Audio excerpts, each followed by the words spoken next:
Hello, Nanny Carrot here. What glorious weather we've been having, and I thought I'd take the chance to show you around the garden while the sun shines and talk about a little yellow plant that grows everywhere in this garden at this time of year, as well as what's going on at the moment.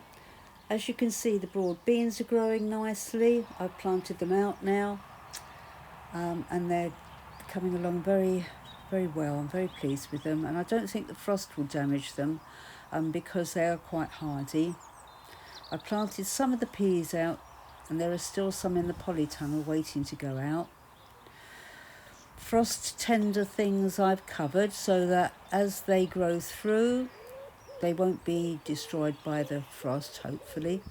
The early potatoes, etc., and parsnips I've now planted in the ground. Let's have a look in the polytunnel. So we've got some more peas here that are waiting to go out. The broad beans that planted in November are doing beautifully. They've got flowers on now, so I hope to get a few broad beans soon. The brassicas, kaleets, Brussels, etc. are in the little pots there.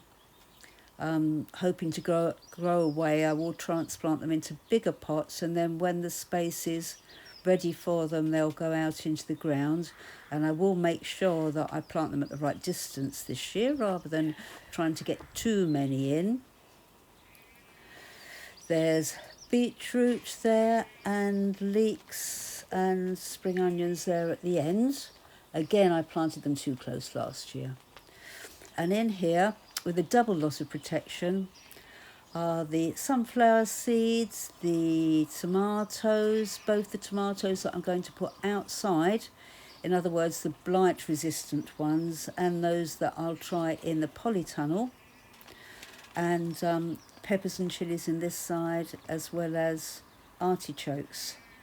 So hopefully this double protection system will protect them from the very cold nights that we can get right up to the beginning of June.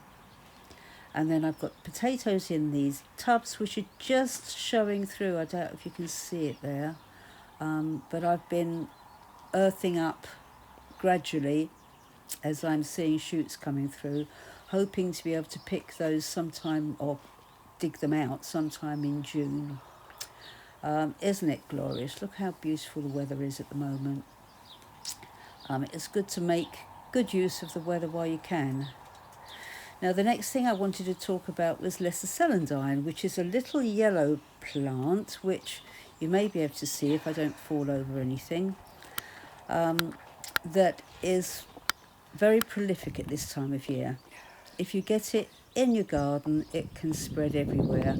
Don't know whether you can see as I'm walking how much of it there is. It has little rhizomes, little bulbules, like small tubers that it spreads by. And I've been trying to get it out of the beds where I don't want it. I don't mind it growing in these areas, which are more of a wild area. It can take on as much space as it wants.